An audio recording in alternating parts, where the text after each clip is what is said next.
Hola amigas y amigos de los libros. Nuevamente yo, Felipe Andrés, con un nuevo relato.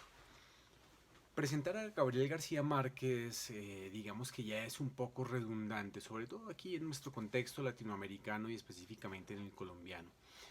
Todos conocemos a Gabo, todos hemos leído sus historias, nos guste o no, digamos que hace parte de nuestras vidas. Hoy voy a leer un cuento que aparece en este libro de los 12 cuentos peregrinos. Y es uno de sus libros o uno de sus cuentos más famosos. Solo vine a hablar por teléfono.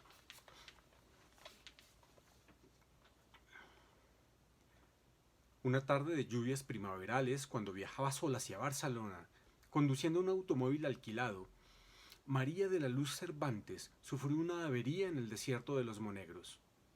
Era una mexicana de 27 años, bonita y seria, que años antes había tenido un cierto nombre como actriz de variedades. Estaba casada con un prestidigitador de salón, con quien iba a reunirse aquel día después de visitar a unos parientes en Zaragoza. Al cabo de una hora de señas desesperadas a los automóviles y camiones de carga que pasaban raudos en la tormenta, el conductor de un autobús destartalado se compadeció de ella. Le advirtió, eso sí, que no iba muy lejos. No importa, dijo María, lo único que necesito es un teléfono. Era cierto, y solo lo necesitaba para prevenir a su marido de que no llegaría antes de las 7 de la noche. Parecía un pajarito ensopado, con un abrigo de estudiante y los zapatos de playa en abril, y estaba tan aturdida por el percance que olvidó llevarse las llaves del automóvil. Una mujer que viajaba junto al conductor, de aspecto militar pero de maneras dulces, le dio una toalla y una manta y le hizo un sitio a su lado. Después de secarse a medias, María se sentó, se envolvió en la manta y trató de encender un cigarrillo, pero los fósforos estaban mojados. La vecina de asiento le dio fuego y le pidió un cigarrillo de los pocos que quedaban secos. Mientras fumaban, María cedió a las ansias de desahogarse y su voz resonó más que la lluvia y el traqueteo del autobús. La mujer le interrumpió con un índice en los labios. Están dormidas, murmuró. María miró por encima del hombro y vio que el autobús estaba ocupado por mujeres de edades inciertas y condiciones distintas, que dormían arropadas con mantas iguales a la suya. Contagiada de su placidez, María se enroscó en el asiento y se abandonó al rumor de la lluvia. Cuando despertó era noche y el aguacero se había disuelto en un sereno helado. No tenía la menor idea de cuánto tiempo había dormido ni en qué lugar del mundo se encontraban. Su vecina de asiento tenía una actitud alerta. ¿Dónde estamos?, le preguntó María. Hemos llegado, contestó la mujer. El autobús estaba entrando en el patio empedrado de un edificio enorme y sombrío que parecía un viejo convento en un bosque de árboles colosales. Las pasajeras, alumbradas apenas por un farol de patio, permanecieron inmóviles hasta que la mujer de aspecto militar las hizo descender con un sistema de órdenes primarias, como en un parvulario. Todas eran mayores y se movían con tal parsimonia en la penumbra del patio que parecían imágenes de un sueño. María, la última en descender, pensó que eran monjas. Lo pensó menos cuando vio a varias mujeres de uniforme que las recibieron en la puerta del autobús y les cubrían la cabeza con las mantas para que no se mojaran, y las ponían en fila india, dirigiéndolas sin hablarles, con palmadas rítmicas y perentorias. Después de despedirse de su vecina de asiento, María quiso devolverle la manta, pero ella le dijo que se cubriera la cabeza para atravesar el patio y la devolviera en la portería. ¿Habrá un teléfono?, le preguntó María. Por supuesto, dijo la mujer. Ahí mismo le indican. Le pidió a María otro cigarrillo, y ella le dio el resto del paquete mojado. En el camino se secan, le dijo. La mujer le hizo un adiós con la mano desde el estribo y casi le gritó: ¡Buena suerte! El autobús arrancó sin darle tiempo de más. María empezó a correr hacia la entrada del edificio. Una guardiana trató de detenerla con una palmada enérgica, pero tuvo que apelar a un grito imperioso. ¡Alto, he dicho! María miró por debajo de la manta y vio unos ojos de hielo y un índice inapelable que le indicó la fila. Obedeció. Ya en el zaguán del edificio se separó del grupo y preguntó al portero dónde había un teléfono. Una de las guardianas la hizo volver a la fila con palmaditas en la espalda mientras le decía con modos muy dulces: Por aquí, guapa, por aquí hay un teléfono.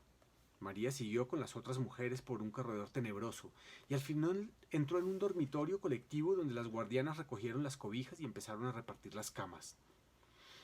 Una mujer distinta, que a María le pareció más humana y de jerarquía más alta, recorrió la fila comparando una lista con los nombres de las recién llegadas tenían escritos en un cartón cosido en el corpiño.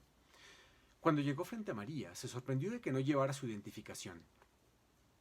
«Es que yo solo vine a hablar por teléfono», le dijo María. Le explicó a toda prisa que su automóvil se había descompuesto en la carretera. El marido, que era mago de fiestas, estaba esperándola en Barcelona para cumplir 3 compromisos hasta la medianoche, y quería avisarle que no estaría a tiempo para acompañarlo. Iban a ser las 7, él debía salir de la casa dentro de 10 minutos, y ella temía que cancelara todo por su demora. La guardiana pareció escucharla con atención. «¿Cómo te llamas?», le preguntó. María le dijo su nombre con un suspiro de alivio, pero la mujer no lo encontró después de repasar la lista varias veces. Se lo preguntó alarmada a una guardiana, y ésta, sin nada que decir, se encogió de hombros.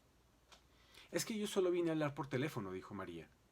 «De acuerdo, maja», le dijo la superiora, llevándola hacia su cama con una dulzura demasiado ostensible para ser real. «Si te portas bien, podrás hablar por teléfono con quien quieras, pero ahora no. Mañana». Algo sucedió entonces en la mente de María, que le hizo entender por qué las mujeres del autobús se movían como en el fondo de un acuario.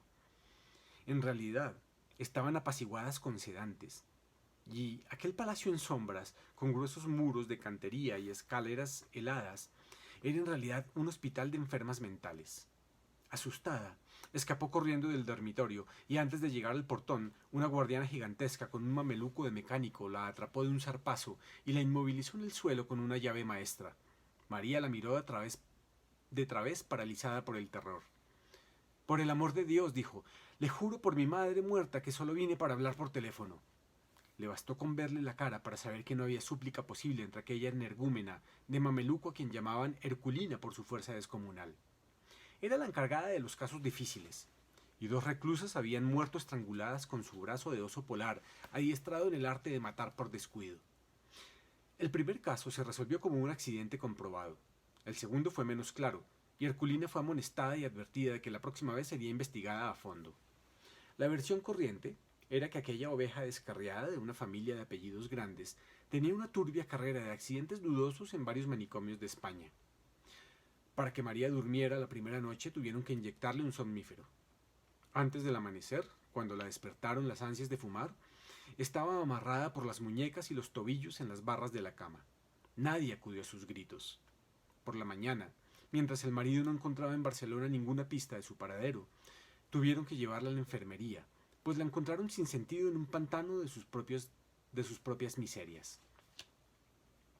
No supo cuánto tiempo había pasado cuando volvió en sí, pero entonces el mundo era un remanso de amor, y estaba frente a su cama un anciano monumental, con una andadura de plantígrado y una sonrisa sedante, que con 2 pases maestros le devolvió la dicha de vivir. Era el director del sanatorio. Antes de decirle nada, sin saludarlo siquiera, María le pidió un cigarrillo. Él se lo dio encendido y le regaló el paquete casi lleno. María no pudo reprimir el llanto. «Aprovecha ahora para llorar cuanto quieras», le dijo el médico con una voz adormecedora. «No hay mejor remedio que las lágrimas». María se desahogó sin pudor, como nunca logró hacerlo con sus amantes casuales en los tedios de después del amor. Mientras la oía, el médico la peinaba con los dedos, le arreglaba la almohada para que respirara mejor, la guiaba por el laberinto de su incertidumbre con una sabiduría y una dulzura que ella no había soñado jamás. Era, por la primera vez en su vida, el prodigio de ser comprendida por un hombre que la escuchaba con toda el alma sin esperar la recompensa de acostarse con ella. Al cabo de una hora larga, desahogada a fondo, le pidió autorización para hablarle por teléfono a su marido. El médico se incorporó con toda la majestad de su rango. «Todavía no, reina», le dijo, dándole en la mejilla la palmadita más tierna que había sentido nunca. «Todo se hará a su tiempo». Le hizo desde la puerta una bendición episcopal y desapareció para siempre. «Confía en mí», le dijo. Esa misma tarde, María fue inscrita en el asilo con un número de serie y con un comentario superficial sobre el enigma de su procedencia y las dudas sobre su identidad. Al margen quedó una calificación escrita de puño y letra del director. Agitada. Tal como María lo había previsto, el marido salió de su modesto apartamento del barrio de Horta con media hora de retraso para cumplir los 3 compromisos. Era la primera vez que ella no llegaba a tiempo en casi 2 años de una unión libre bien concertada, y él entendió el retraso por la ferocidad de las lluvias que asolaron la provincia aquel fin de semana. Antes de salir dejó un mensaje clavado en la puerta con el itinerario de la noche. En la primera fiesta, con todos los niños disfrazados de canguro, prescindió del truco estelar de los peces invisibles porque no podía hacerlo sin ayuda de ella. El segundo compromiso era en casa de una anciana de 93 años, en silla de ruedas, que se preciaba de haber celebrado cada uno de sus últimos 30 cumpleaños con un mago distinto. Él estaba tan contrariado con la demora de María, que no pudo concentrarse en las suertes más simples. El tercer compromiso era el de todas las noches en un café concierto de las Ramblas, donde actuó sin inspiración para un grupo de turistas franceses que no pudieron creer lo que veían, porque se negaban a creer en la magia. Después de cada representación llamó por teléfono a su casa y esperó sin ilusiones a que María contestara. En la última ya no pudo reprimir la inquietud de que algo malo había ocurrido. De regreso a casa, en la camioneta adaptada para las funciones públicas, vio el esplendor de la primavera en las palmeras del Paseo de Gracia y lo estremeció el pensamiento aciago de cómo podría ser la ciudad sin María. La última esperanza se desvaneció cuando encontró su recado todavía prendido en la puerta. Estaba tan contrariado que se olvidó de darle la comida al gato. Solo ahora que lo escribo caigo en cuenta de que nunca supe cómo se llamaba en realidad, porque en Barcelona solo lo conocíamos con su nombre profesional. Saturno el mago. Era un hombre de carácter raro y con una torpeza social irredimible, pero el tacto y la gracia que le hacían falta le sobraban a María. Era ella quien lo llevaba de la mano en esta comunidad de grandes misterios, donde a nadie se le hubiera ocurrido llamar a nadie por teléfono después de la medianoche para preguntar por su mujer. Saturno lo había hecho de recién venido y no quería recordarlo, así que esa noche se conformó con llamar a Zaragoza, donde una abuela medio dormida le contestó, sin alarma, que María había partido después del almuerzo. No durmió más de una hora al amanecer. Tuvo un sueño cenagoso en el cual vio a María con un vestido de novia en piltrafas y salpicado de sangre, y despertó con la certidumbre pavorosa de que había vuelto a dejarlo solo, y ahora para siempre, en el vasto mundo sin ella. Lo había hecho 3 veces con 3 hombres distintos, incluso él en los últimos 5 años. Lo había abandonado en Ciudad de México a los 6 meses de conocerse, cuando agonizaban de felicidad con un amor demente en un cuarto de servicio de la colonia Ensures. Una mañana María no amaneció en la casa después de una noche de abusos inconfesables. Dejó todo lo que era suyo, hasta el anillo de su matrimonio anterior, y una carta en la cual decía que no era capaz de sobrevivir al tormento de aquel amor desatinado. Saturno pensó que había vuelto con su primer esposo, un condiscípulo de la escuela secundaria con quien se casó a escondidas siendo menor de edad, y al cual abandonó por otro al cabo de 2 años sin amor. Pero no, había vuelto a casa de sus padres, y allí fue Saturno a buscarla a cualquier precio. Le rogó sin condiciones, le prometió mucho más de lo que estaba resuelto a cumplir, pero tropezó con una determinación invencible.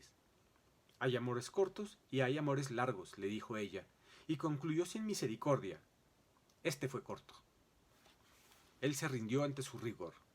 Sin embargo, una madrugada de Todos los Santos, al volver a su cuarto de huérfano después de casi un año de olvido, la encontró dormida en el sofá de la sala con la corona de azahares y la larga cola de espuma de las novias vírgenes. María le contó la verdad. El nuevo novio, viudo, sin hijos, con la vida resuelta y la disposición de casarse para siempre por la Iglesia Católica, la había dejado vestida y esperándolo en el altar. Sus padres decidieron hacer la fiesta de todos modos. Ella siguió el juego, bailó, cantó con los mariachis, se pasó de tragos y en un terrible estado de remordimientos tardíos se fue a la medianoche a buscar a Saturno. No estaba en casa, pero encontró las llaves de la maceta de flores del corredor, donde las escondieron siempre. Esta vez fue ella quien se le rindió sin condiciones. ¿Y ahora hasta cuándo?, le preguntó él. Ella le contestó con un verso de Vinicius de Moraes. El amor es eterno mientras dura. 2 años después seguía siendo eterno. María pareció madurar. Renunció a sus sueños de actriz y se consagró a él, tanto en el oficio como en la cama. A fines del año anterior habían asistido a un congreso de magos en Perpiñán y de regreso conocieron a Barcelona. Les gustó tanto que llevaban 8 meses aquí y les iba tan bien que habían comprado un apartamento en el muy catalán barrio de Horta, ruidoso y sin portero, pero con espacio de sobra para 5 hijos. Había sido la felicidad posible, hasta el fin de semana en que ella alquiló un automóvil y se fue a visitar a sus parientes de Zaragoza, con la promesa de volver a las 7 de la noche del lunes. Al amanecer del jueves, todavía no había dado señales de vida. El lunes de la semana siguiente, la compañía de seguros del automóvil alquilado llamó por teléfono a la casa para preguntar por María. No sé nada, dijo Saturno. Búsquenla en Zaragoza, colgó. Una semana después, un policía civil fue a la casa con una noticia de que habían hallado el automóvil en los puros huesos, en un atajo cerca de Cádiz, a 900 kilómetros del lugar en que María lo abandonó. El agente quería saber si ella tenía más detalles del robo. Saturno estaba dándole de comer al gato y apenas si lo miró para decirle sin más vueltas que no perdieran el tiempo, pues su mujer se había fugado de la casa y él no sabía con quién ni para dónde. Era tal su convicción que la gente se sintió incómodo y le pidió perdón por sus preguntas. El caso se declaró cerrado. El recelo de que María pudiera irse otra vez había asaltado a Saturno por Pascua Florida en Cadaqués, a donde Rosa Regás los había invitado a navegar a vela.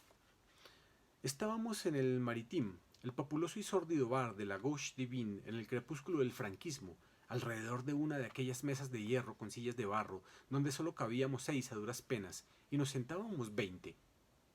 Después de agotar la segunda cajetilla de cigarrillos de la jornada, María se encontró sin fósforos. Un brazo escuálido de vellos viriles con la esclava de bronce romano se abrió paso entre el tumulto de la mesa y le dio fuego. Ella lo agradeció sin mirar a quién, pero Saturno el mago lo vio. Era un adolescente óseo y lampiño, de una palidez de muerto y una cola de caballo muy larga que le daba a la cintura. Los cristales del bar soportaban apenas la furia de la tramontana de primavera, pero él iba vestido con una especie de pijama callejero de algodón crudo y unas abarcas de labrador. No volvieron a verlo hasta finales del otoño, en un hostal de mariscos de la Barceloneta, con el mismo conjunto de zaraza ordinaria y una larga trenza en vez de cola de caballo.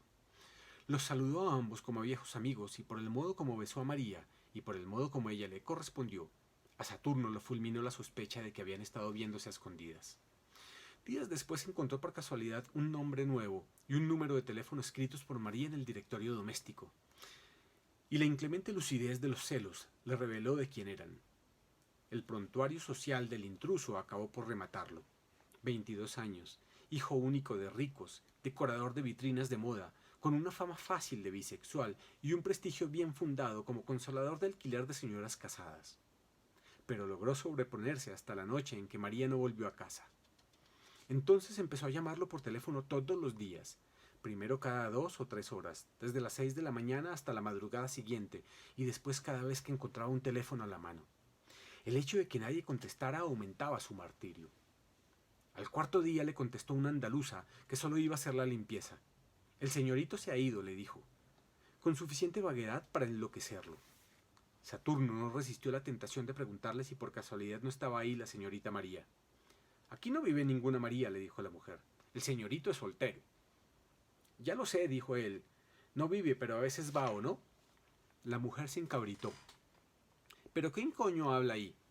Saturno colgó. La negativa de la mujer le pareció una confirmación más de lo que ya no era para él una sospecha, sino una certidumbre ardiente. Perdió el control. En los días siguientes llamó por orden alfabético a todos los conocidos de Barcelona. Nadie le dio razón, pero cada llamada le agravó la desdicha, porque sus delirios de celos eran ya célebres entre los trasnochadores impertinentes de la Gauche Divine, y le contestaban con cualquier broma que lo hiciera sufrir. Solo entonces comprendió hasta qué punto estaba solo en aquella ciudad hermosa, lunática e impenetrable, en la que nunca sería feliz. Por la madrugada, después de darle de comer al gato, se apretó el corazón para no morir y tomó la determinación de olvidar a María.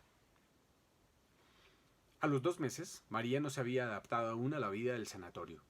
Sobrevivía picoteando apenas la pitanza de cárcel con los cubiertos encadenados al mesón de manera bruta, y la vista fija en la litografía del general Francisco Franco, que presidía el lúgubre comedor medieval. Al principio se resistía a las horas canónicas, con su rutina bobalicona de maitines, laudes, vísperas y a otros oficios de iglesia que ocupaban la mayor parte del tiempo. Se negaba a jugar a la pelota en el patio de recreo y a trabajar en el taller de flores artificiales que un grupo de reclusas atendía con una diligencia frenética. Pero a partir de la tercera semana fue incorporándose poco a poco a la vida del claustro. A fin de cuentas, decían los médicos, así empezaban todas y tarde o temprano terminaban por integrarse a la comunidad. La falta de cigarrillos, resuelta en los primeros días por una guardiana que los vendía a precio de oro, volvió a atormentarla cuando se le agotó el poco dinero que llevaba. Se consoló después con los cigarros de papel periódico que algunas reclusas fabricaban con las colillas recogidas en la basura, pues la obsesión de fumar había llegado a ser tan intensa como la del teléfono. Las pesetas exiguas que se ganó más tarde fabricando flores artificiales le permitieron un alivio efímero. Lo más duro era la soledad de las noches. Muchas reclusas permanecían despiertas en la penumbra, como ella, pero sin atreverse a nada, pues la guardiana nocturna velaba también el portón cerrado con cadena y candado. Una noche, sin embargo, abrumada por la pesadumbre, María preguntó con voz suficiente para que lo oyera su vecina de cama: ¿Dónde estamos? La voz grave y lúcida de la vecina le contestó: en los profundos infiernos. Dicen que esta es tierra de moros, dijo otra voz distante que resonó en el ámbito del dormitorio. Y debe ser cierto, porque en verano, cuando hay luna, se oyen los perros ladrándole a la mar. Se oyó la cadena en las argollas como un ancla de galeón, y la puerta se abrió. La cancerbera, el único ser que parecía vivo en el silencio instantáneo, empezó a pasearse de un extremo al otro del dormitorio. María se sobrecogió, y solo ella sabía por qué. Desde su primera semana en el sanatorio, la vigilante nocturna le había propuesto sin rodeos que durmiera con ella en el cuarto de guardia. Empezó con un tono de negocio concreto: trueque de amor por cigarrillos, por chocolates, por lo que fuera. Tendrás todo, le decía. Trémula, serás la reina. Ante el rechazo de María, la guardiana cambió de método. Le dejaba papelitos de amor debajo de la almohada, en los bolsillos de la bata, en los sitios menos pensados. Eran mensajes de un apremio desgarrador capaz de estremecer a las piedras. Hacía más de un mes que parecía resignada a la derrota, la noche en que se promovió el incidente en el dormitorio. Cuando estuvo convencida de que todas las reclusas dormían, la guardiana se acercó a la cama de María y murmuró en su oído toda clase de obscenidades tiernas, mientras le besaba la cara, el cuello tenso de terror, los brazos yertos, las piernas exhaustas. Por último, creyendo tal vez que la parálisis de María no era de miedo sino de complacencia, se atrevió a ir más lejos. María le soltó entonces un golpe con el revés de la mano que la mandó contra la cama vecina. La guardiana se incorporó furibunda en medio del escándalo de las reclusas alborotadas. ¡Hija de puta!, gritó. Nos pudriremos juntas en este chiquero hasta que te vuelvas loca por mí. El verano llegó sin anunciarse el primer domingo de junio y hubo que tomar medidas de emergencia, porque las reclusas sofocadas empezaban a quitarse durante las misas los balandranes de estameña. María asistió divertida al espectáculo de las enfermeras en pelota que las guardianas correteaban por las naves como gallinas ciegas. En medio de la confusión, trató de protegerse de los golpes perdidos y sin saber cómo se encontró sola en una oficina abandonada y con un teléfono que repicaba sin cesar con un timbre de súplica. María contestó sin pensarlo y oyó una voz lejana y sonriente que le entretenía imitando el servicio telefónico de la hora. Son las 45 horas, 92 minutos y 107 segundos. Maricón, dijo María. Colgó divertida. Ya se iba, cuando cayó en la cuenta de que estaba dejando escapar una ocasión irrepetible. Entonces marcó 6 cifras, con tanta tensión y tanta prisa, que no estuvo segura de que fuera el número de su casa. Esperó con el corazón desbocado. Oyó el timbre familiar, con su tono ávido y triste. Una vez, 2 veces, 3 veces, y oyó por fin la voz del hombre de su vida en la casa sin ella. Bueno, tuvo que esperar a que pasara la pelota de lágrimas que se formó en la garganta. Conejo, vida mía, suspiró. Las lágrimas la vencieron. Al otro lado de la línea hubo un breve silencio de espanto, y la voz enrarecida de los celos escupió la palabra: ¡puta!, y colgó en seco. Esa noche, en un ataque frenético, María descolgó en el reflectorio la litografía del Generalísimo, la arrojó con todas sus fuerzas contra el vitral del jardín y se derrumbó bañada en sangre. Aún le sobró rabia para enfrentarse a golpes con los guardianes que trataron de someterla, sin lograrlo, hasta que vio a Arculina plantada en el vano de la puerta, con los brazos cruzados mirándola. Se rindió, no obstante. La arrastraron hasta el pabellón de las locas furiosas, la aniquilaron con una manguera de agua helada y le inyectaron trementina en las piernas. Impedida para caminar por la inflamación provocada, María se dio cuenta de que no había nada en el mundo que no fuera capaz de hacer por escapar de aquel infierno. La semana siguiente, ya de regreso al dormitorio común, se levantó en puntillas y tocó en la celda de la guardiana nocturna. El precio de María, Exigido por ella de antemano fue llevarle un mensaje a su marido. La guardiana aceptó, siempre que el trato se mantuviera en secreto absoluto, y la apuntó con un índice inexorable. Si alguna vez se sabe, te mueres. Así que Saturno el mago fue al sanatorio de Locas el sábado siguiente, con la camioneta de circo preparada para celebrar el regreso de María. El director en persona lo recibió en su oficina, tan limpia y ordenada como un barco de guerra, y le hizo un informe afectuoso sobre el estado de la esposa.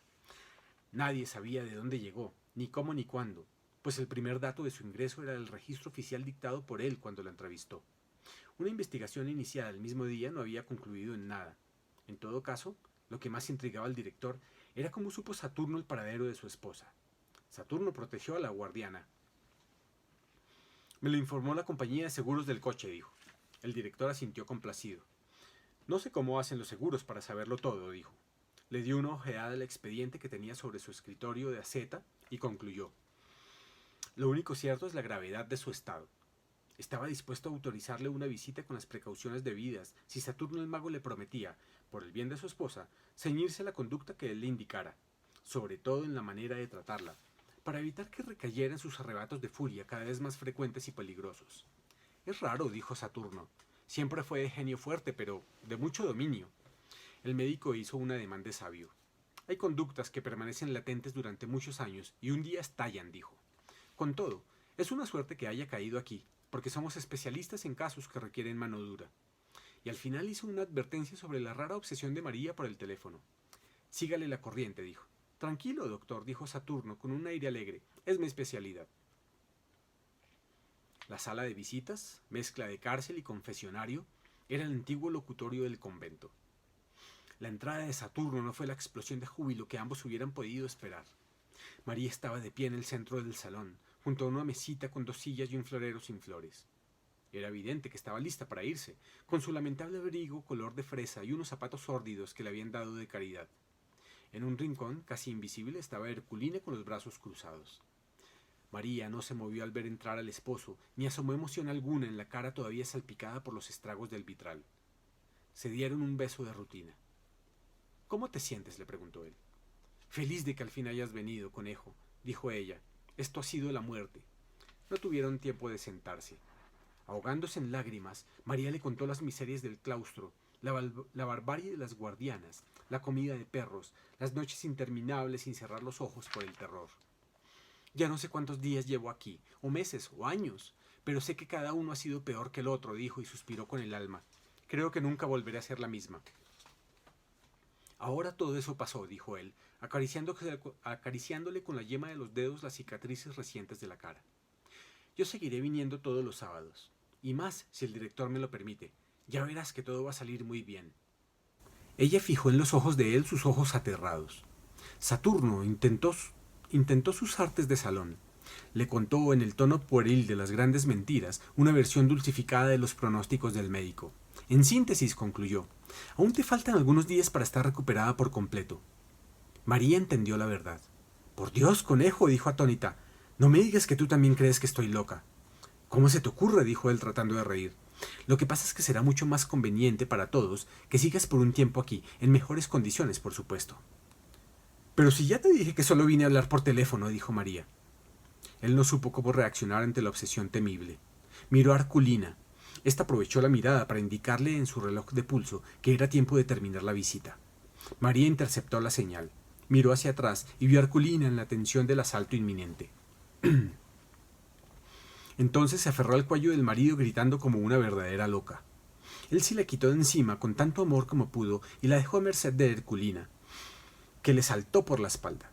Sin darle tiempo para reaccionar, le aplicó una llave con la mano izquierda, le pasó el otro brazo de hierro alrededor del cuello y le gritó a Saturno el mago, ¡váyase! Saturno huyó despavorido. Sin embargo, el sábado siguiente, ya repuesto del espanto de la visita, volvió al sanatorio con el gato vestido igual que él, la malla roja y amarilla del gran leotardo, el sombrero de copa y una capa de vuelta y media que parecía para volar. Entró con la camioneta de feria hasta el patio del claustro y allí hizo una función prodigiosa de casi 3 horas que las reclusas gozaron desde los balcones, con gritos discordantes y ovaciones inoportunas.